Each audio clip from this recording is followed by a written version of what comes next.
कल आपकी क्लास नहीं हो पाई थी क्योंकि बहुत सारे स्टूडेंट्स जिनका सिलेक्शन हुआ है 2023 में वो आए हुए थे मिलने के लिए। कल जो है चार चार स्टूडेंट्स कल मिलने के लिए आए थे। सुजीत, तरुण, दीप्ति, रजत, सोनी, दिनेश। क्या आपको मैं लाइव दिखाई दे रहा हूँ? हाँ जी। नया साल आने वाला है, सभी को एडवांस में happy new year. New year है भाई, न्यू ईयर है, ठीक है। और वाकई में दिल से हैप्पी न्यू ईयर। आपका जो है साल 2024 जो आने वाला है वो बहुत मंगलमय हो, बहुत शुभ हो, ये मेरी दुआ है आप सभी के लिए। एक टीचर की जो दुआ कभी खाली नहीं जाती, और आप साल 2024 में कमाल करें। कमाल तभी होगा जब आप मेहनत से पढ़ाई करेंगे, ठीक है। मैं बिल्कुल आपके सामने लाइव हूँ, दिखाई दे रहा है जी। जय श्री राम। चलिए, ठंड भी बहुत ज्यादा पड़ रही है भाई। ठंड में ना पढ़ने का मन करता है ज्यादा, ना पढ़ाने का मन करता है। एक तो समय भी इतना तेजी से भागता है, बस बहुत ज्यादा है। हैप्पी न्यू ईयर भाई। चलिए शुरू करते हैं, है ना। ये जो शीट है इसको खत्म कर लेते हैं बच्चों आज। जो नया कंसेप्ट है, न्यू कंसेप्ट है, वो हम अगली क्लास में बताएंगे, ठीक है ना। आज मिक्स नहीं करेंगे इसमें। चलिए, what the remainder obtained when a prime number greater than 7 is divided by 6। बोला है 7 से बड़ी अभाज्य संख्या को 6 से विभाजित करने पर क्या शेषफल होगा।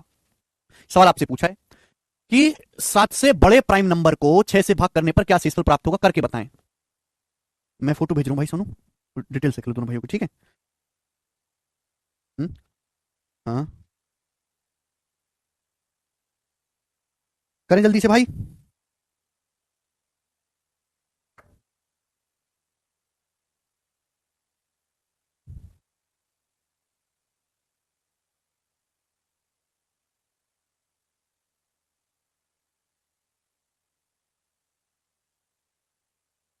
बोले 7 से बड़ी वाच्य संख्या को 6 से भाग करने पर शेषफल क्या होगा।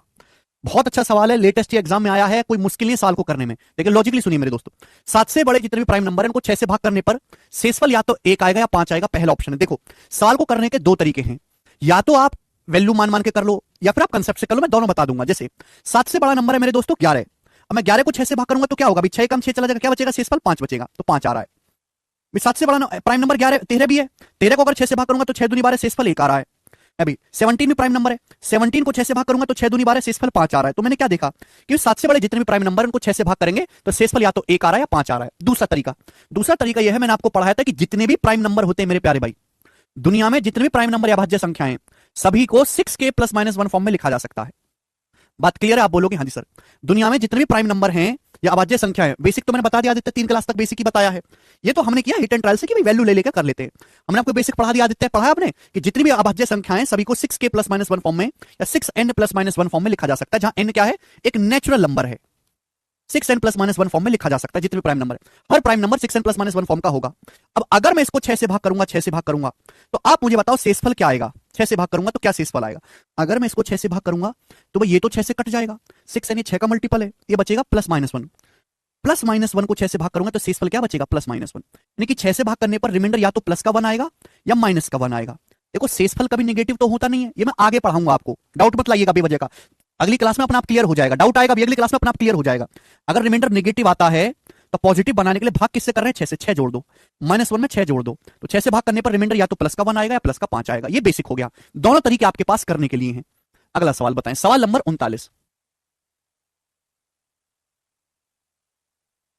सवाल है, find the number of ways in which 960 can be written as the product of two numbers that are co prime to each other. बोला है 960 को उन तरीकों की संख्या ज्ञात कीजिए जिनसे 960 को दो संख्याओं के गुणनफल के रूप में लिखा जा सकता है जो एक दूसरे से को प्राइम यानी कि सह अभाज्य हैं। Find the number of ways in which 960 can be written as the product of two numbers that are co prime to each other. Co prime जानते हैं सहभाज्य, ऐसी संख्या जिनमें कुछ भी कॉमन ना हो। तो बोला है 960 को दो को प्राइम प्रोडक्ट के रूप में कितने तरीकों से लिखा जा सकता है। 960 को दो को प्राइम प्रोडक्ट के रूप में कितने तरीके से लिखा जा सकता है। देखो 960 होता क्या है, एक तो तरीका हो गया 960 को लिख सकते हो 1 गुणा 960। 1 गुणा 960 आप बोलोगे हाँ जी सर, देखो को प्राइम है। 1 और 960 मेरे दोस्तों को प्राइम है आपस में, आप बोलोगे हाँ जी सर कुछ भी कॉमन नहीं है। दूसरा दूसरा 960 को ऐसे लिख सकते हैं 2 गुणा 480, लेकिन 2 और 480 आपस में को प्राइम नहीं है। 2 और 480 में 2 कॉमन है, को प्राइम नहीं है, तो ये तरीका तो नहीं हो पाएगा। सवाल को ढंग से पढ़ें, बताओ उन तरीकों की संख्या ज्ञात करें उन तरीकों की संख्या ज्ञात करो जिनसे 960 को दो संख्याओं के गुणनफल के रूप में लिखा जा सकता है। 960 को दो 480, 2 और 480 तो को प्राइम नहीं, तीसरा हो गया 3 गुणा 120। 960 3 से कट जाता है ना, 3 गुणा 120 ये भी आपस में को प्राइम है। 3 और 320 में कुछ कॉमन नहीं होता। फिर 4 गुणा 240, 4 और 240 को प्राइम नहीं है, नहीं आएगा। फिर देखिए बेटा 5 से कट रहा है, 5 से कितनी बार जाएगा भाई, 192। 5 गुणा 192, 5 और 192 भी दोनों को प्राइम है, ये हो जाएगा मेरे दोस्तों। ठीक है, आप बोलोगे हाँ जी सर बिल्कुल सही। फिर मेरे दोस्तों 6 गुणा 160 नहीं है, फिर 8 गुणा 120 भी नहीं है मेरे प्यारे भाई, ठीक है ना। 8 गुणा 120 हो जाएगा, 8 गुणा 120 भी लिख सकते हैं, लेकिन 8 और 120 को प्राइम नहीं है, दोनों में 8 कॉमन है। और उसके बाद ये बिल्कुल मैनुअली करना पड़ेगा। 10 गुणा 96, 10 गुणा 96, ये भी नहीं है मेरे प्यारे भाई। और उसके बाद 10 के बाद अगला है 12, 12 गुणा 80, ये भी नहीं है मेरे प्यारे। 12 80 में 4 कॉमन है, को प्राइम नहीं है। 12 के बाद मेरे दोस्तों 13 से नहीं कटता, 14 से नहीं कटता, 15 से 16 गुणा 60, ये भी को प्राइम नहीं है। 16 के बाद अगला नंबर आएगा जी 20, 20 गुणा 48, ये भी नहीं है मेरे दोस्तों। ये 3 ही नंबर आ रहे हैं भैया, और भी कुछ है क्या? 24 गुणा 40, ये भी नहीं है। 24 40 भी नहीं है। और कुछ रह गया? 3 ही तरीके आ रहे हैं हमारे यहाँ तो। अच्छा 15 से भी कट रहा है क्या? हाँ एक नंबर और आ जी, 15 से भी कट रहा है, ये 15 से भी कट रहा है, 15 से ध्यान नहीं दिया। 15 छिक्का 90 है और 15 चौका 60, 15 गुणा 64, बस यही 4 तरीके आएंगे, बस यही 4 तरीके होंगे, और कोई तरीका है ही नहीं, ठीक है ना। बचेगा 32 और 30, नहीं 32 और 30 नहीं होगा। 32 और 30, 32 गुणा 30 960 होता है, पक्की बात है, लेकिन 32 और 30 को प्राइम नहीं है, दोनों में 2 कॉमन है, ठीक है जी, दोनों में 2 कॉमन है, को प्राइम नहीं है। तो इसलिए 4 तरीके हैं, 1 गुणा 960, 3 गुणा 320, 5 गुणा 192 और 15 गुणा 64। क्लियर है? आप बोलोगे हाँ जी सर बिल्कुल सही, ठीक है। तो आपको इस तरीके से मैनुअली चेक करना पड़ेगा। आगे चलेंगे, सवाल नंबर है 40। एक और क्वेश्चन आपके सामने बनाओ। मान लीजिए n एक 3 अंकों वाला पॉजिटिव इंटीजर है, मान लीजिए n एक 3 अंकों वाला पॉजिटिव इंटीजर है, सच दैट n का इकाई अंक अभाज्य है। सवाल में बोला गया n is unit digit of n is prime, n का जो यूनिट डिजिट है वो प्राइम है, and the product of all the digits of n is also prime, और n के सभी अंकों का गुणनफल भी अभाज्य संख्या है। n के संभावित मानों की संख्या क्या है, n की कितनी वैल्यू पॉसिबल है। बहुत प्यारा सवाल है, बहुत लॉजिकल सवाल है जो एग्जाम में पूछा गया है, ठीक है ना। और ये बहुत पुराने सवाल है जो दिल्ली पुलिस कांस्टेबल में दोबारा से पूछे गए हैं। देखिए बोला है, मान लीजिए n एक 3 अंकों वाला पॉजिटिव नंबर है, n जो है 3 अंकों की एक संख्या है, n 3 अंकों की एक संख्या है, इस प्रकार से कि n का जो इकाई अंक है प्राइम है, n का जो यूनिट डिजिट है प्राइम है। अब n का यूनिट डिजिट प्राइम है तो भैया यूनिट डिजिट क्या हो सकता है? 2 हो सकता है, 3 हो सकता है, 5 हो सकता है, 7 हो सकता है, ये 4 वैल्यू हो सकती है यूनिट डिजिट की। जब यूनिट डिजिट की वैल्यू 4 हो सकती है मेरे प्यारे भाई, तो संख्याएं भी 4 से ज्यादा नहीं हो सकती, तो ये दोनों आंसर तो है ही नहीं। बोला n जो है 3 अंकों का एक पॉजिटिव नंबर है, इस प्रकार से कि n का जो इकाई अंक है, जो राइट मोस्ट डिजिट है, वो प्राइम नंबर है। अब प्राइम नंबर क्या है भाई? यूनिट डिजिट आपका 2 हो सकता है, 3 हो सकता है, 5 हो सकता है, 7 हो सकता है, यही प्राइम नंबर है। यानी कि संख्याएं भी 4 से ज्यादा नहीं हो सकती, ना 8 हो सकती संख्या, ना 12।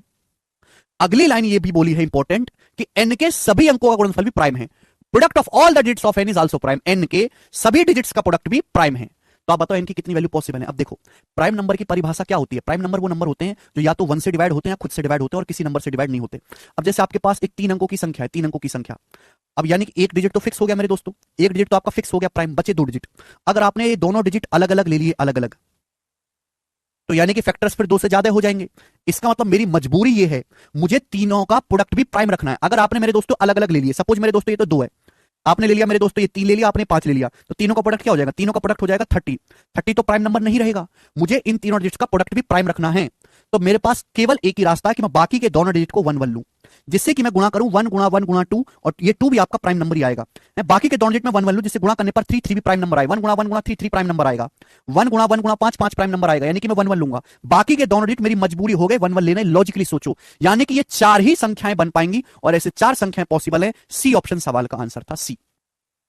सर यूनिट डिजिट 1 क्यों नहीं हो सकता? क्योंकि 1 प्राइम नंबर नहीं है, 1 इज नॉट प्राइम नंबर। बेटे आदर्श थ्योरी नहीं पढ़ी तुमने, हमने आपको थ्योरी पढ़ाई है। बेसिक से पढ़ना चाहते हो पर बेसिक पढ़ना नहीं चाहते हो। प्राइम नंबर की परिभाषा जब हमने आपको बताई है कि प्राइम नंबर वो नंबर होते हैं जो या तो 1 से कटते हैं या खुद से कटते हैं। n एक 3 डिजिट का बहुत बेहतरीन सवाल है।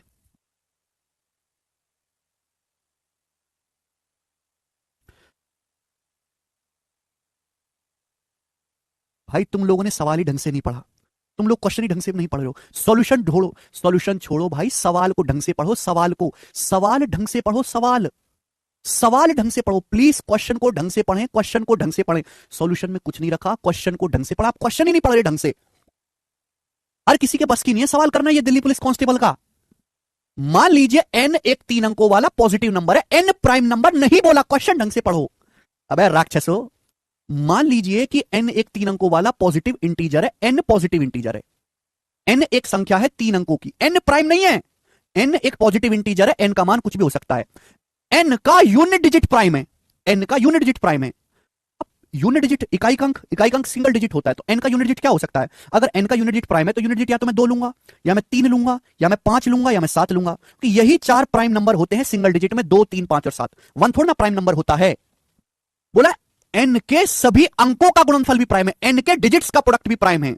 डिजिट्स आप जानते हैं, जैसे संख्या लिखी हुई है मैंने 5 7 1 2, ये संख्या 4 अंकों से मिलकर बनी, इसमें 2 आ रहा है, 1 आ रहा है, 7 आ रहा है, 5 आ रहा है, इन्हें हम अंक बोलते हैं, डिजिट बोलते हैं हम इन्हें। n के सभी अंकों का गुणनफल भी प्राइम है, यानी कि बाकी के 2 डिजिट मुझे ऐसे लेने हैं कि इनकी गुणा करने पर भी प्राइम नंबर आए, बाकी के 2 डिजिट मुझे ऐसे लेने हैं। और लॉजिकली इस बात को सोचो कि प्राइम नंबर की मजबूरी क्या है। प्राइम नंबर की परिभाषा होती है कि प्राइम नंबर या तो 1 से कटते हैं खुद से कटते हैं, प्राइम नंबर 1 से कटते हैं खुद से कटते हैं। अब जैसे मुझे पता है कि मैं यूनिट डिजिट यही रख सकता हूं 2 3 5 7, अगर मैंने बाकी के दोनों डिजिट अलग अलग रख लिए, एग्जांपल के लिए मैंने ले लिया इसको 3 और एग्जांपल के लिए मैंने इसको ले लिया 1, तो मैं इनकी गुणा करूंगा, तो इनकी गुणा करने पर क्या आएगा 6। 6 तो प्राइम नंबर नहीं होता, 6 प्राइम नंबर नहीं होता, यानी कि मेरी मजबूरी होगी कि इनका प्रोडक्ट प्राइम नंबर, इन तीनों डिजिट्स का प्रोडक्ट प्राइम नंबर तभी आ सकता है जब मैं पहले 2 डिजिट 1 1 लूंगा, यानी कि संख्या को लूंगा 112। अगर मैं संख्या 112 लूंगा तो संख्या के तीनों अंकों का जो प्रोडक्ट है वो 2 आएगा और 2 एक प्राइम नंबर रहेगा। होगा कि नहीं होगा? इसी तरीके से ये 3 है तो बाकी के दोनों डिजिट मुझे 1 1 लेने पड़ेंगे, जिससे तीनों अंकों का जो प्रोडक्ट है वो 103 आएगा और 3 एक प्राइम नंबर रहेगा। संख्या प्राइम नहीं देखनी है, संख्या के अंकों का प्रोडक्ट प्राइम होना चाहिए।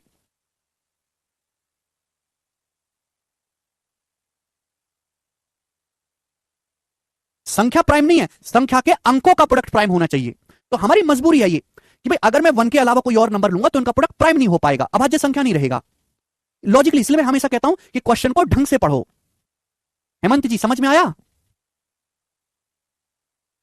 ठीक है, इसलिए मेरे दोस्तों जो चारों संख्या होंगी 112 113 115 117 चार संख्याएं पॉसिबल है, और पूछा है एन के कितने मान पॉसिबल है, तो एन के 4 मान पॉसिबल हैं, ये चारों आएंगे। ठीक है, अभी भी नहीं समझ में आए तो स्किप कर दीजिए सवाल को। ठीक है, कोई जरूरत नहीं सवाल को सॉल्व करने की, अगले जन्म में कर लीजिएगा। सवाल नंबर है आपके सामने 41, बताओ 41 नंबर सवाल सॉल्व करेंगे जल्दी से फटाफट।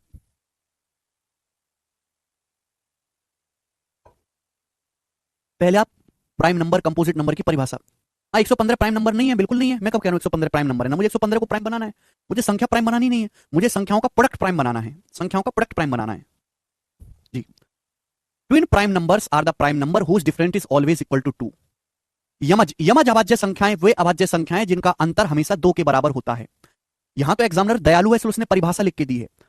अगर एग्जामिनर अपनी दयालुता खो दे तो पेपर में परिभाषा नहीं लिख के देगा।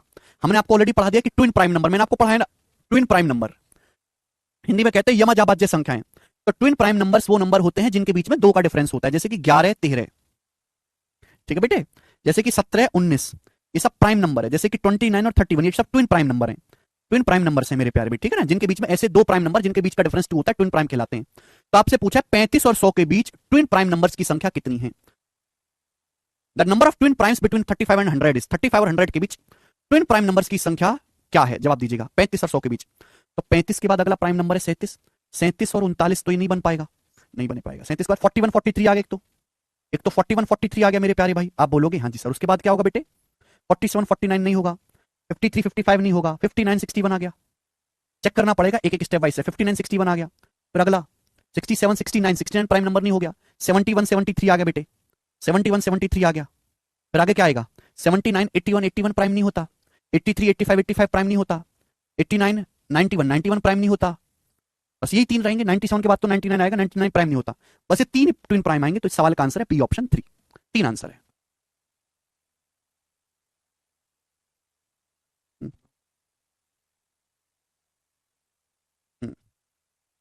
3 है, 4 पेयर नहीं है, 4 कहां से आए? बचा 57 59, बेटा 57 प्राइम थोड़ा है, 57 is not a prime number. 57 3 से भी डिवाइड होता है, 19 से भी डिवाइड होता है, 57 प्राइम है ही नहीं। दीपक जी 87 भी प्राइम नहीं है, 87 भी 3 से डिवाइड होता है, 29 से डिवाइड होता है। 35 स्वादिश प्राइम नंबर नहीं है, 35 5 से डिवाइड होता है, 7 से डिवाइड होता है। प्राइम नंबर की परिभाषा में कम से कम 50 बार बता चुका हूं कि ऐसे नंबर जो या तो 1 से कटते हैं और खुद से कटते हैं और किसी नंबर से भाग नहीं होते। 35 और 100 के बीच बोला है, सारे नंबर 35 100 के बीच ही हैं। 91 is not a prime number Surendra ji, 91 is not a prime number. 91 7 से डिवाइड होता है, 13 से डिवाइड होता है। कैसी बहकी बहकी बात करते हो तुम? उसकी संगत का असर ठीक नहीं जा रहा है, ब्लॉक मारो उसको, ब्लॉक मारो। करण कहने से 29 और 31, अरे करण 35 और 100 के बीच प्राइम ट्विन नंबर बताने हैं, कहां तुम 29 पे पहुंच गए? भाई तुम कैसे कैसे बालक हो यार, हैं? कैसे कैसे बालक हैं, इस जगत में भांति भांति के बालक हैं। सवाल नंबर है आपके सामने यहां पर 42, जवाब दीजिएगा इस सवाल का क्या आंसर है। हद होती है। सवाल यूपीएससी सी सेट के पेपर में आया था, यूपीएससी सी सेट के पेपर में 2021 में। यूपीएससी सी सेट का सवाल एक बहुत ही ऊंचे लेवल का सवाल है, बहुत हाई लेवल का। जो बच्चे छोटे मोटे एग्जाम की तैयारी कर रहे हैं वो इस सवाल को स्किप कर दें, बिल्कुल ना देखें, ठीक है ना। हाँ, करेंगे जल्दी से करके बताएं। एक सेकंड, पहले सवाल समझा देते हैं, इसके बाद करेंगे। The sum of 3 consecutive integers is equal to their product. 3 क्रमागत पूर्णांकों का योग उनके गुणनफल के बराबर है। ऐसी कितनी संख्याएं, ऐसी कितनी पॉसिबिलिटी हैं, ऐसी कितनी वैल्यूज पॉसिबल हैं? 3 लगातार पूर्णांकों का योग उनके गुणनफल के बराबर है, ऐसी कितनी संख्याएं संभव हैं? The sum of 3 consecutive integers is equal to their product. The sum of 3 consecutive integers is equal to their product. How many such possibilities are there? बहुत अच्छा सवाल है। देखो, 3 लगातार इंटीजर्स हैं। इंटीजर्स पॉजिटिव भी हो सकते हैं, नेगेटिव भी हो सकते हैं, सब इंटीजर होते हैं। 0, 1, 2, 3, 4 सब इंटीजर है। 0 से पहले -1, -2, -3 ये सब इंटीजर हैं। 0 भी इंटीजर है, पॉजिटिव भी इंटीजर है, नेगेटिव भी इंटीजर है, सब इंटीजर्स लिखे हुए हैं। तो सवाल में बोला गया है कि 3 लगातार इंटीजर्स है। लगातार इंटीजर का मतलब उनके बीच में एक एक का गैप होगा, उनका जो योग है उनके गुणनफल के बराबर है। ऐसी कितनी संख्याएं संभव हैं? तो सब बच्चे कह रहे हैं सर ओनली 1 होगा, 1, 2, 3, है ना। हमारे बालक बहुत समझदार हैं, हमारे बालक बहुत समझदार हैं। वो कह रहे हैं सर 1, 2, 3 है, 1, 2, 3, 1, 2, 3 का सर योग देखो 6 आएगा, और इनके प्रोडक्ट के बराबर है 1 गुणा 2 गुणा 3 भी 6 आएगा। सर एक वैल्यू पॉसिबल है, आंसर आएगा सर एक शाबाशी दो हमें। क्या दे? शाबाशी, ठीक है ना। 1, 2, 3 सब बच्चे बता रहे हैं, हर बच्चे ने बता दिया। खोचो, ये सवाल ना यूपीएससी सी सेट के पेपर में आया था। और यूपीएससी सी सेट का जो पेपर है ना, ऐसी चीज नहीं पूछता। अगर यूपीएससी का सवाल तुम कर पा रहे हो ना, तो अपने आप पे शक करो, अपने आप पे सवाल पे शक मत करो। हो गई नहीं अभी आपसे पहली बार में। माना कि ये एक वैल्यू है, लेकिन ये अकेली नहीं है, इसके अलावा भी है, ठीक है ना। ध्यान सुनिएगा, वो भी आप गैस कर सकते हैं, कोई मुश्किल नहीं है, वो भी आप गैस कर सकते हैं। लेकिन मैं आपको बताऊंगा कि अगर ये क्वेश्चन सॉल्व करना है, ऐसे और सवाल आगे, तो हम कैसे करेंगे, ठीक है भाई, ध्यान से सुनिएगा। हाँ, क्यों रुक जा। 3 लगातार इंटीजर्स हैं। अगर हमको 3 लगातार संख्याएं माननी है तो बताओ कैसे मानो? एक एक के गैप पे होती हैं है भाई। जैसे आपने पढ़ा होगा बचपन में कि समांतर श्रेणी जो है, अर्थमेटिक प्रोग्रेशन जो है, कॉमन डिफरेंस पे होती है। बीच वाला नंबर ए है, उससे पहले a माइनस डी, उसके अगला a प्लस डी, डी के गैप पे बचपन में पढ़ा है ना। खैर तुमने तो बचपन में कुछ पढ़ा ही नहीं है। 3 लगातार संख्याएं अगर माननी है, तो मैंने मान लिया कि बीच में x है भाई, तो x से आगे मेरे दोस्तों क्या आएगा? फिर x प्लस 1, एक ज्यादा होगा। x से पहले क्या होगा? x minus 1। इस तरीके से मानोगे तो कैलकुलेशन कम होती है। तो मैंने मान लिया कि माना ये 3 लगातार संख्याएं, माना ये 3 लगातार संख्याएं x माइनस 1, x और x प्लस 1। देखो x माइनस 1 में एक जोड़ेंगे x आएगा, x में एक जोड़ेंगे x प्लस 1 आएगा। सवाल के अनुसार इन तीनों का जो योग है, इन तीनों का योग क्या होगा? x minus 1 plus x plus 1। इन तीनों संख्याओं का जो योग है मेरे प्यारे भी, वो क्या है? वो इनके प्रोडक्ट के बराबर है। 3 लगातार संख्याओं का जो योग है वो उनके प्रोडक्ट के बराबर है। एक बात बताओ, जब मैं इन तीनों को जोड़ूंगा तो -1 से 1 कट जाएगा, x प्लस x क्या आ जाएगा? 3x आ जाएगा। तीनों को जोड़ने पर 3x आएगा। प्रोडक्ट क्या आएगा? जब मैं तीनों की गुणा करूंगा तो तीनों गुणा क्या आएगा? x माइनस 1 गुणा x प्लस 1, यही आएगा। आप बोलोगे हाँ जी सर यही आएगा। अब x माइनस 1 की x प्लस 1 में गुणा करेंगे तो आप जानते हैं कि a माइनस बी गुणा a plus B, a square minus B square, तो क्या आ जाएगा भैया? x into X square minus 1 ही होगा। आप बोलोगे हाँ जी सर बिल्कुल सही, कोई परेशानी नहीं है, ठीक है ना। x माइनस 1 की x प्लस 1 में गुणा करेंगे, a minus B into a plus B, a square minus B square.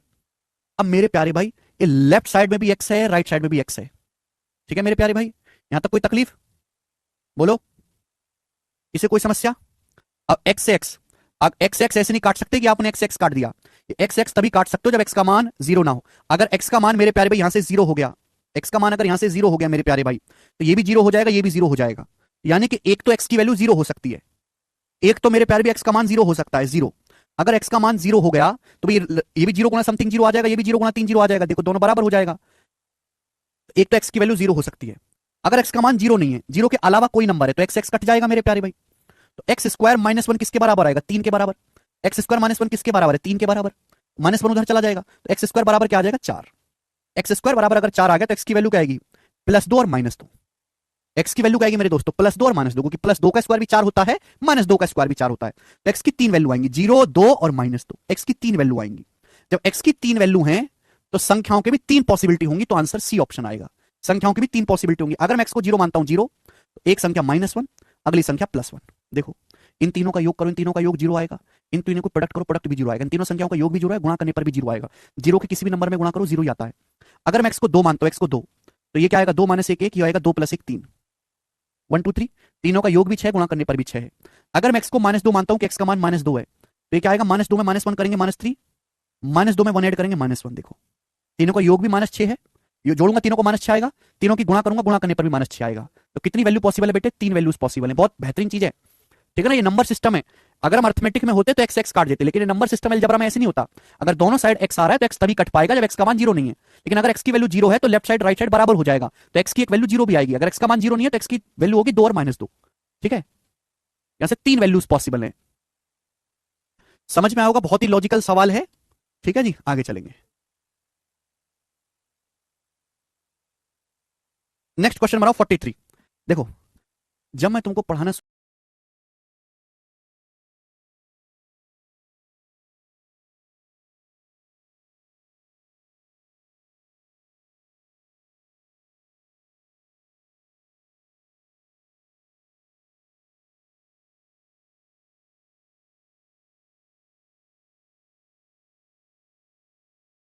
Logical भी आपको सोचना है, इतना लॉजिकल भी आपको सोचना है, तब जाके पूरा चैप्टर तैयार होता है। बात समझ में आई कि नहीं? ये देखिए, अभी वाला, हाँ ये वाला क्वेश्चन करके बताओ भाई साहब। ये सवाल सीडीएस के पेपर में आया है 2019 में, डिफेंस के पेपर में। देखते हैं कितने बच्चे इस सवाल को कर पाएंगे। बनाए जल्दी से, आसान है, कोई मुश्किल नहीं है, करो।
कमेंट रिफ्रेश करना।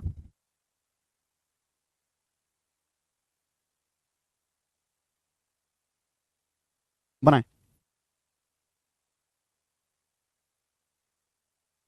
बहुत अच्छा सवाल है। बोला how many pairs M of N, how many pairs M comma N of positive integer satisfy the equation M square plus 105 equal to N square. ठीक है, सवाल में ये बोला गया है स्टूडेंट, सवाल में बोला गया है एम और एन के कितने जोड़े संभव है, एम और एन की ऐसे कितने पॉसिबल पेयर हैं, कितने जोड़े हैं एम और एन की, ऐसी कितनी वैल्यूज हैं कि एम स्क्वायर प्लस 105 बराबर एन स्क्वायर को सेटिस्फाई करते हैं। ये आपसे सवाल बोला गया कि एम और एन के ऐसे कितने पेयर, कितने जोड़े बनेंगे, पॉजिटिव वैल्यू आपको बताने कि एम स्क्वायर में 105 जोड़ के एन स्क्वायर आ जाए। ऐसी कितनी वैल्यूज हैं एम और एन की, आप लोगों ने करने की कोशिश की होगी। चलिए हम आपको बताते हैं। और यहां पे पॉजिटिव इंटीजर एम और एन का मान कैसा लेना है, पॉजिटिव इंटीजर। एम और एन के ऐसे कितने पॉजिटिव इंटीजर्स के जोड़े हैं कि एम स्क्वायर प्लस 105 बराबर एन स्क्वायर आए। अब देखो आप लोगों ने गैस करने की कोशिश की होगी, बहुत सारे बच्चे बता भी नहीं, पर तरीका क्या है, तरीका जानना जरूरी है ना। यहां पे तो छोटा डाटा है, अगर सपोज आपके पेपर में बड़ा डाटा दे दिया तो नहीं गैस कर पाओगे, फिर तो आपको सॉल्व करना पड़ेगा। चलिए स्टूडेंट्स, एम स्क्वायर को उधर ले जाते हैं। एम स्क्वायर को अगर मैं राइट साइड में ले जाऊं तो ये N square minus M square बराबर क्या हो जाएगा, 105 ही आपको दिया है 105। आप बोलोगे हाँ जी सर, एन स्क्वायर को उधर ले जाते हैं। जी मोहित सर बेसिक है, नहीं बेसिक नहीं है, ये तो हाई लेवल है बेटे। बेसिक तो पढ़ लिया आपने, बेसिक तो पढ़ लिया, कंसेप्ट थोड़ी सब समझ लिया, लेकिन बेसिक पढ़ने से होता कुछ नहीं जिंदगी में। मैंने आपको सारी कंसेप्ट, सारी थ्योरी बताई, कुछ बताओ ऐसी कोई परिभाषा जो मैंने आपको ना बताई हो। बेसिक सवाल करा दे, ये हाई लेवल के सवाल, हाई लेवल के सवाल, और ये करने हैं, इनमें कोई बेसिक बेसिक कुछ नहीं, बेसिक गया भाड़ में। ठीक है जी, आपकी मानसिक क्षमता है इनको करने की तो करिए, मानसिक क्षमता नहीं है तो उसको धीरे धीरे डेवलप करिए, विकसित करिए। समझ में आया कि नहीं? आप ये उम्मीद मत करो कि मैं आपको यही चीजें पढ़ाता रहूंगा, केवल यही थोड़ा ना पूछा था पेपर में है कि मैं आपको ये पढ़ाता रहूंगा कि ये बताओ, ये पढ़ाता रहूंगा। ये तो कर ही लोगे, ये है बेसिक सवाल, यही थोड़ा ना आता है पेपर में। पेपर इससे आगे भी होता है, पेपर इससे आगे भी होता है। अभी शीट खत्म होने वाली, जब शीट खत्म, बैच का नाम है zero to hero level, hero level पे पहुंच रहे हैं हम। जब भी हम कोई कंसेप्ट पढ़ेंगे बिल्कुल बेसिक से हीरो लेवल पे पहुंचेंगे। और ये मन से हम बिल्कुल निकाल दीजिए कि किसी चैप्टर के फॉर्मूला पढ़ के या थ्योरी पढ़ के हमको सवाल होने लगेंगे, नहीं। सवाल आप डिफिकल्ट सवाल आप तभी कर पाओगे जो आप खूब ज्यादा प्रैक्टिस करोगे, ठीक है। एम स्क्वायर को उधर ले जाओ तो N square minus M square क्या होगा, 105। अब बताओ A square minus B square क्या होता है, जल्दी से। A square minus B square होता है ए माइनस बी गुणा ए प्लस बी, हो जाएगा N minus M, N minus M गुणा N plus M, N minus M गुणा एन प्लस एम बराबर 105। आप बोलोगे हाँ जी सर बिल्कुल सही है, 105 आ गया, यही है। अब बताओ एन और एम इंटीजर है, एन और एम क्या इंटीजर्स हैं, ये एन माइनस एम और ये एन प्लस एम ये भी इंटीजर्स ही होंगे। दो इंटीजर को घटाने पर भी इंटीजर आएगा, जोड़ने पर भी इंटीजर आएगा। ये भी एक इंटीजर है, ये भी एक इंटीजर है, जिनकी गुणा कितनी है, जिनकी गुणा 105 के बराबर। भाई ये छोटी संख्या एन माइनस एम छोटा होगा, बीच में माइनस है, एन प्लस एम बड़ा होगा, बीच में प्लस है। यानी कि मेरे प्यार भी आपको ऐसा सोचना है, आपको ऐसे दो इंटीजर सोचने हैं जिनकी गुणा करने पर 105 आए। ये छोटा नंबर है, बड़ा नंबर है। आपको ऐसे तरीके ढूंढने हैं मेरे प्यारे भाई, ऐसे दो इंटीजर्स ढूंढने हैं जिनकी गुणा करने पर 105 आए। तो 105 कैसे आ सकता है, 105 या तो ये होगा 1 गुणा 105, 105 3 से डिवाइड हो जाता है, 3 गुणा 35 105, ये हो जाएगा मेरे दोस्तों। 105 5 से भी डिवाइड हो जाता है, 5 गुणा 21 105। आप बोलोगे हाँ जी सर। 105 7 से भी डिवाइड हो जाता है, 7 गुणा 15 105, ये भी हो जाएगा। आप बोलोगे हाँ जी सर। 105 को हम ऐसे भी लिख सकते हैं भाई, 15 7 105 नहीं, पर ये लिखना गलत है, पता है क्यों, क्योंकि ये छोटा नंबर होना चाहिए, बड़ा होना चाहिए भाई, इसकी वैल्यू छोटी होनी चाहिए, इसकी वैल्यू बड़ी होनी चाहिए, क्योंकि और आपने क्या कर दिया, बड़ा लिख दिया, छोटा ही गलत है। यानी कि यही चार तरीके हैं, यही चार तरीके हैं। आप बोलोगे हाँ जी सर बिल्कुल सही। 1 गुणा 105, 3 गुणा 35, 5 गुणा 21, 7 गुणा 15। अगर मैं पहला तरीका मानता हूं, देखो यहां से अगर मैं पहला तरीका मानूंगा, ध्यान सुनेगा, अगर मैं पहला तरीका मानता हूं, हालांकि मेरा सवाल सॉल्व हो गया, मेरा आंसर आ चुका है 4 तरीके, 4 वेज। अगर मैं पहला मानता हूं कि भाई जैसे n माइनस एम गुणा n प्लस एम बराबर 1 गुणा 105, इसका मतलब n माइनस एम 1 है, n प्लस एम कितना है मेरे प्यारे, 105 है। देखो दोनों ही ऑड नंबर है, दोनों ही कैसे नंबर है, ऑड नंबर है, दोनों ही ऑड नंबर, ये भी ऑड है, ये भी ऑड है। मैंने आपको सिखाया है कि अगर दो संख्याओं का योग दिया है, दो संख्याओं का डिफरेंस दिया है, तो बड़ी संख्या होती है जोड़ के आधा कर दो, छोटी संख्या होती है घटा के आधा कर दो। तो बड़ी संख्या जो होगी, देखो दो ऑड नंबर को जोड़ेंगे इवन आएगा, दो ऑड नंबर को जोड़ेंगे इवन आएगा, और इवन का आधा आसानी से किया जा सकता है। एन का मान निकालूंगा क्या आएगा, 105 में 101 जोड़ेंगे 106, 106 का आधा 53। एम का मान क्या आएगा, घटा के आधा कर दो, 105 में से 1 घटाएंगे 104 का आधा 52। देखो दोनों इंटीजर आगे कि नहीं आगे है भी, दो संख्याओं का योग दिया, दो संख्याओं का डिफरेंस दिया, तो बड़ी संख्या जोड़ के आधा कर दो। जब मैं जोड़ूंगा तो ऑड प्लस ऑड इवन आएगा, इवन का आधा आसानी से हो जाएगा, घटाऊंगा तो मेरे दोस्तों आसानी से हो जाएगा। आप बोलोगे जी बिल्कुल सही, बात एकदम क्लियर है, कोई परेशानी नहीं है। तो यानी कि मेरे दोस्तों हर पेयर से हर जगह ऑड नंबर है, ऑड ऑड, ये भी ऑड ऑड, ये भी ऑड ऑड, ऑड नंबर को जोड़ूंगा, जोड़ के आधा करूंगा, इवन नंबर बिल्कुल आसानी से हो जाएगा। इसका मतलब मेरे प्यारे भाई हर केस से 4 वैल्यूज पॉसिबल निकल के आएंगी, हर मैं एक एक को ऑब्जर्व करूंगा तो 4 पेयर एन और एम के निकल के आएंगे, तो इस वजह से एन और एम की 4 वैल्यू यहां पे सेटिस्फाई करेंगी। डी ऑप्शन सवाल का आंसर है, ठीक है जी। आपको एन और एम का मान निकालने की जरूरत नहीं कि आप निकालने बैठ जाओ, बस आप ये चेक कर लो कि भाई यहां पे ये दोनों ऑड नंबर है, अगर ये दोनों ऑड नंबर है तो एन और एम की वैल्यू भी इंटीजर आएंगी, यहां ये दोनों ऑड नंबर है तो एन और एम की वैल्यू इंटीजर आएंगी, यहां ये दोनों ऑड नंबर है तो एम और एन इंटीजर आएंगे, यहां भी ये दोनों ऑड है एम और एन इंटीजर आएंगे, ठीक है जी। क्लियर, आप बोलोगे हाँ जी सर, तो 4 वैल्यू पॉसिबल है। अगला सवाल, सवाल नंबर है फिर अब आपके सामने नेक्स्ट क्वेश्चन, 43 था, सवाल नंबर है 44। एक क्वेश्चन और देखिए, अब एक क्वेश्चन और ऐसा ही थोड़ा सा चेंज है। ये वाला सवाल सीडीएस के पेपर में आया है, ये 2019 में था और 2020 में है, ठीक है। 2020 या 21 के पेपर में आया, मुझे याद नहीं, पर सीडीएस के पेपर में है, करके बताएं जल्दी से।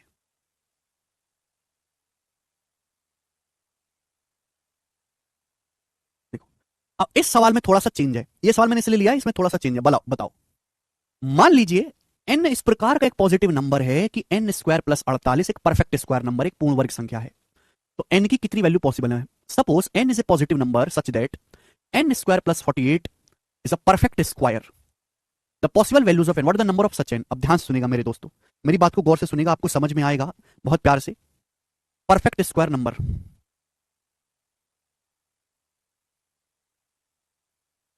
परफेक्ट स्क्वायर नंबर हिंदी में हम बोलते हैं ना पूर्ण वर्ग संख्याएं, परफेक्ट स्क्वायर नंबर हिंदी में बोलते हैं पूर्ण वर्ग संख्याएं। तो बेटे परफेक्ट स्क्वायर नंबर आप जानते हैं, परफेक्ट स्क्वायर नंबर या पूर्ण वर्ग संख्या ऐसी संख्याएं होती हैं जिनको n स्क्वायर फॉर्म में लिखा जाता है, ऐसी संख्याएं जिन्हें किसी संख्या की पावर 2 फॉर्म में लिखा जा सकता है, ऐसी संख्याएं जिन्हें किसी के स्क्वायर के रूप में लिखा जा सकता है, परफेक्ट स्क्वायर नंबर कहलाती हैं। जैसे कि 16 एक परफेक्ट स्क्वायर नंबर है, क्योंकि 16 का मतलब क्या है, 4 का स्क्वायर। इस वजह से 16 एक परफेक्ट स्क्वायर नंबर है मेरे प्यार भी। जैसे कि आपके सामने आ गया 81, 81 एक परफेक्ट स्क्वायर नंबर है कि 81 को लिखा जा सकता है 9 का स्क्वायर। समझ में आया मेरे प्यारे स्टूडेंट्स? आप बोलोगे हाँ जी सर समझ में आ गया। जैसे कि आपका हो गया मेरे दोस्तों 289, 289 एक परफेक्ट स्क्वायर नंबर है, यानी कि हो गया 17 का स्क्वायर, 17 का स्क्वायर। यानी कि परफेक्ट स्क्वायर नंबर या पूर्ण वर्ग संख्या वो संख्या होती है जिन्हें किसी इंटीजर के किसी पूर्णांक के वर्ग के रूप में लिखा जा सकता है, जैसे कि 16, 81, 289 ये परफेक्ट स्क्वायर है। अब मैं आपसे कहूं 311, 311 क्या ये परफेक्ट स्क्वायर नंबर है? मैं आपसे कहूं 311 क्या ये परफेक्ट स्क्वायर नंबर है? आप बोलोगे नहीं सर, क्योंकि ये किसी का स्क्वायर नहीं होता। देखिए परफेक्ट स्क्वायर नंबर का मतलब इतना सा है कि पावर इवन होनी चाहिए। अगर किसी भी संख्या की पावर इवन है तो परफेक्ट स्क्वायर। अब जैसे हम आपसे कहें कि बताओ 19 की पावर 34 क्या ये परफेक्ट स्क्वायर नंबर है? 19 की पावर 34 बच्चों क्या ये परफेक्ट स्क्वायर नंबर है? मैंने आपसे सवाल पूछा 19 की पावर 34 क्या ये परफेक्ट स्क्वायर नंबर है? हाँ 1 भी परफेक्ट स्क्वायर नंबर है शीर्ष भाई, 1 1 का स्क्वायर होता है, 9 भी परफेक्ट स्क्वायर है, 3 का स्क्वायर होता है। हमने बोला कि भाई जिनको पावर इवन फॉर्म में लिखा जा सकता है वो सभी संख्या जिनकी पावर इवन फॉर्म में लिखी जा सकती है वो परफेक्ट स्क्वायर होते हैं। जैसे 19 की पावर 34, 34 को मतलब क्या 34 होता है 37 का दूना, तो 19 की पावर 17 का होल स्क्वायर नहीं हो गया? 19 की पावर 17 का होल स्क्वायर नहीं हो गया? ये बात आप ध्यान रखिएगा। ए की पावर एम की होल पावर एन या ए की पावर एन की होल पावर एम, अगर ऐसा है तो पावर की आपस में गुणा हो जाती है, ए की पावर एम गुणा एन। 34 का मतलब है 17 दूनी 34, तो 19 की पावर 17 का स्क्वायर हो गया। ये जो 19 की पावर 34 है इस संख्या का स्क्वायर है। 19 की पावर 34 जो है इस संख्या का स्क्वायर है, ये भी परफेक्ट स्क्वायर नंबर है। बात समझ में आई? यानी कि वो सभी नंबर परफेक्ट स्क्वायर होंगे जिनकी पावर इवन है। अगर किसी संख्या की पावर इवन है या 2 का मल्टीपल है, वो परफेक्ट स्क्वायर नंबर या पूर्ण वर्ग संख्याएं कहलाती हैं। ठीक है?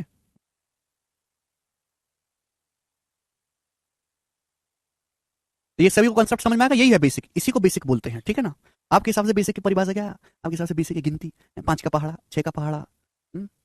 तुम्हारे हिसाब से बेसिक एक्स में एक्स जोड़ दिया 2x। ये बेसिक, इससे आगे को कभी गलत देखा ही नहीं जिंदगी में। ये होता है बेटे।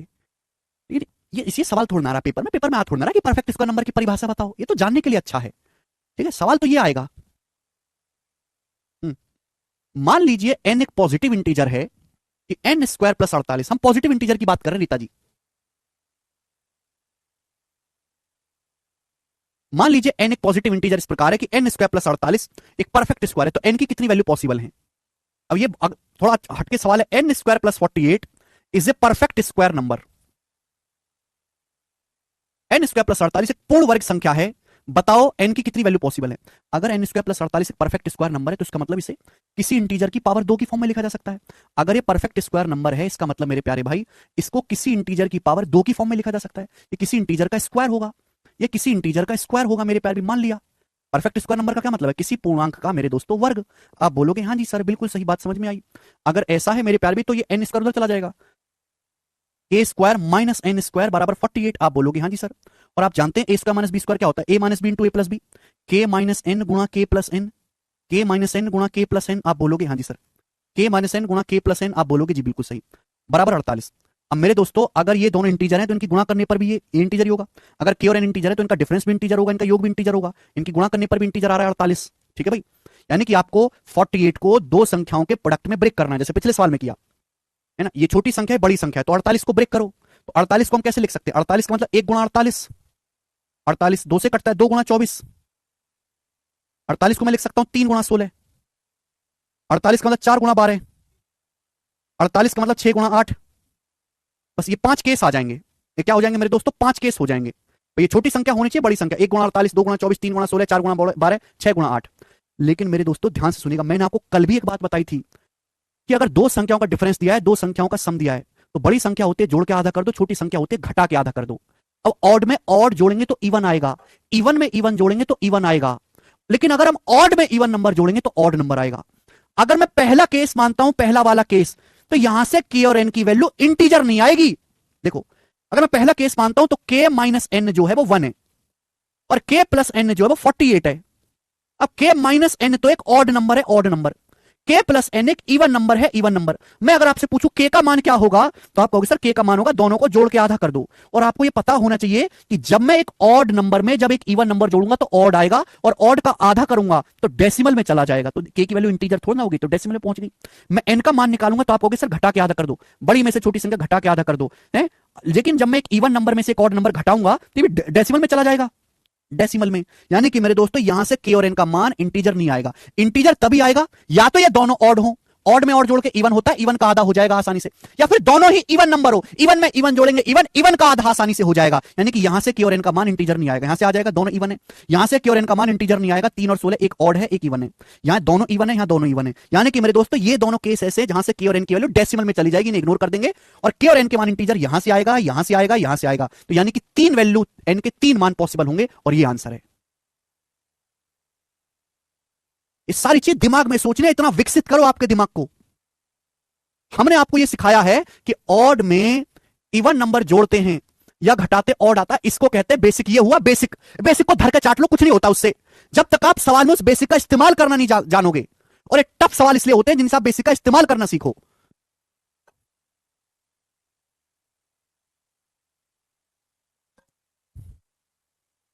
समझ में आई? ठीक है, तो ये सब चीज आपको दिमाग में करनी सीखनी है, दिमाग में। आगे स्मॉल नंबर क्यों लिखते हैं? अदनान जी बिल्कुल सही। अदनान बेटे मैं ये जो है देखो, बड़ी में से छोटी संख्या घटाओगे तो छोटा नंबर आएगा। घटाने पर छोटा नंबर आता है, जोड़ने पर बीच में प्लस है, बड़ा नंबर आएगा। के में से एन घटाओगे छोटा नंबर आएगा, के में एन जोड़ोगे बड़ा नंबर आएगा। ये छोटी संख्या ये बड़ी संख्या है, इसलिए मैंने यहां पहले छोटा नंबर लिखूंगा बाद में बड़ा लिखूंगा। के माइनस एन का मान 1 है तो के प्लस एन 48 होगा। इतनी सिंपल सी बात है इसमें तो। ठीक है जी, ओके। मैंने आपको 2 क्वेश्चन कराए, मुझे लगता है आपको समझ में आया होगा। दिमाग लगाने वाली बात है। आगे चलेंगे, सवाल नंबर 45। नेक्स्ट क्वेश्चन बोलो। Which one of the following rational number has non-terminating and repeating decimal expansion? निम्नलिखित में से किस परिमेय संख्या का जो डेसिमल है वो नॉन टर्मिनेटिंग है? निम्न में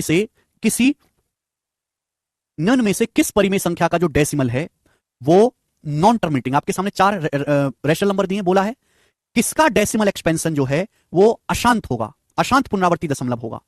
ध्यान से सुनिएगा मेरे प्यार भी, बहुत प्यार समझिएगा। ये जो नंबर होते हैं ना 2 और 5, ये जो नंबर होते हैं 2 और 5, ये दुनिया में सबसे प्यारे नंबर हैं, सबसे प्यारे। अगर आप किसी भी संख्या को मेरे दोस्तों 2 और 5 से भाग करते हैं, अगर आप किसी भी संख्या को 2 से या 5 से डिवाइड करते हैं, 2 से या 5 से या 2 या 5 के मल्टीपल से, अगर आप किसी भी संख्या को, दुनिया में किसी भी संख्या को मेरे प्यारे भाई 2 या 5 से, 2 या 5 या 2 या 5 के पापा से भाग देते हैं तो डेसिमल हमेशा टर्मिनेटिंग आएगा, टर्मिनेटिंग डेसिमल होगा, हमेशा शांत दशमलव आएगा हमेशा।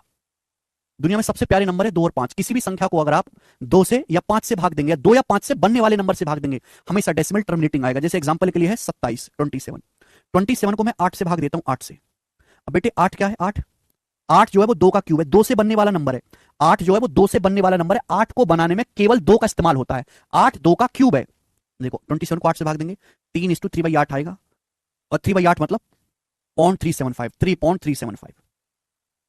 देखो टर्मिनेटिंग डेसिमल है कि नहीं? दशमलव के बाद 3 डिजिट आई, फिर खत्म हो गया। दशमलव के बाद 3 डिजिट आई खत्म हो गया। आप बोलोगे हाँ जी सर बिल्कुल सही बात, तो आप ठीक कर रहे हो। ठीक है ना, समझ में आया कि नहीं? आप बोलोगे बिल्कुल। जैसे भी हमने आपके सामने लिखा 83/20, 83 को 20 से भाग करना है। अब हम जो भाग कर रहे हैं 20 से, 20 क्या है? 20 एक ऐसा नंबर है जिसको बनाने में केवल 2 और 5 का इस्तेमाल होता है। 20 एक ऐसा नंबर है जिसको बनाने में केवल 2 और 5 का इस्तेमाल होता है। 20 का मतलब है 4 पंजे 20, 2 का स्क्वायर गुणा 5, ये है 20 का मतलब। 20 का मतलब 4 पंजे 20। 20 एक ऐसी संख्या है जिसके बच्चे 2 और 5 है। 20 को पैदा करने में 2 और 5 का इस्तेमाल हुआ है। आप बोलोगे हाँ जी सर। तो हम 83 को 20 से भाग देंगे तो टर्मिनेटिंग डेसिमल आएगा 20 चौक 80, और 3/20 कितना आ जाएगा मेरे दोस्तों? 0.15, 4.15। देखो दशमलव के बाद 2 डिजिट है।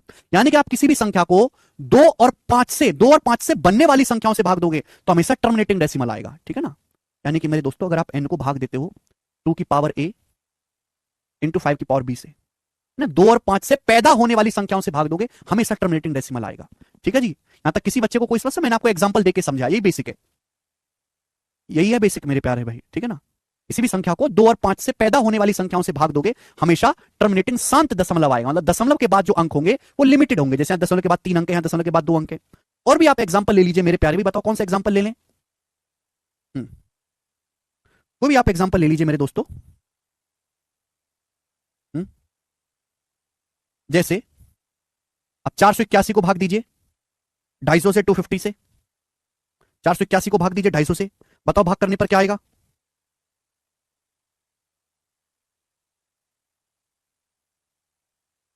ठीक है भाई, 481 को 250 से भाग देने पर क्या आएगा? हालांकि बहुत आसान है, जैसे 250 तो भाग देना मुश्किल है, लेकिन 250 को 4 से गुणा करते तो 1000 बनता है ना, 25 चौका 100, ऊपर नीचे 4 से गुणा कर दो, 481 का 4 गुना आएगा 1924, 48 का 192, 4 एकम 4 और नीचे हो जाएगा 1000।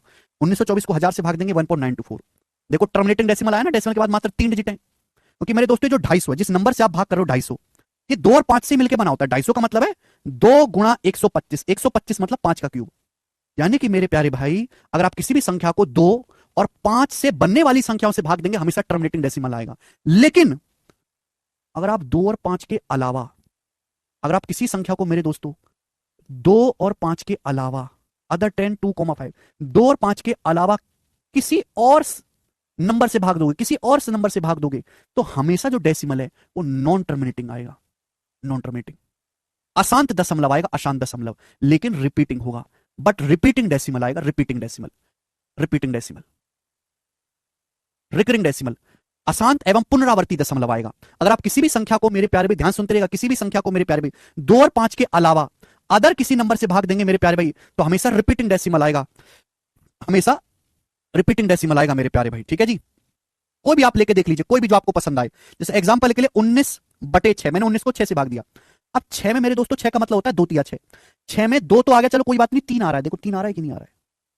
3 2 और 5 के अलावा नया प्राणी है, तो 19 को जब मैं 6 से भाग दूंगा कभी भी पूरा पूरा डिवाइड नहीं होगा। पूरा पूरा डिवाइड तभी हो सकता है मेरे प्यारे भी, जब 2 और 5 से भाग दिया जाए। अगर 2 और 5 के अलावा, जैसे यहाँ पे 6 में 3 छुपा हुआ है, तो ये हमेशा नॉन टर्मिनेटिंग डेसिमल होगा, बट रिपीटिंग आएगा। 6 को 3 से भाग देंगे, 6 3 18, बचेगा 6 कम 6, 4 0 6 36, 6 36, 6 36, 6 36, 6 36, 3.1666666 इनफाइनाइट तक, 3.16666 इनफाइनाइट तक। ठीक है जी, बोलो।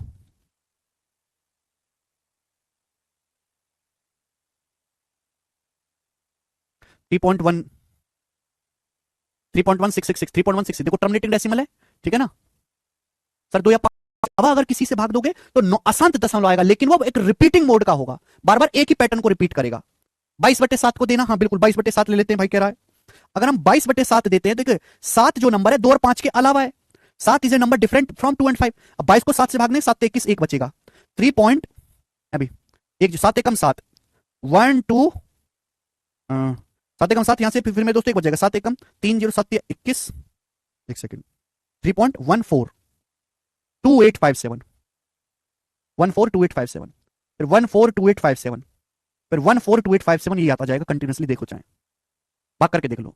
22 को जब 7 से भाग देंगे, 7 21, 3.142857, 142857, बार बार एक ही पैटर्न रिपीट करेगा, बार बार एक ही पैटर्न रिपीट करेगा, 3.142857, 142857, 142857, 142857, करके देख लो चाहे।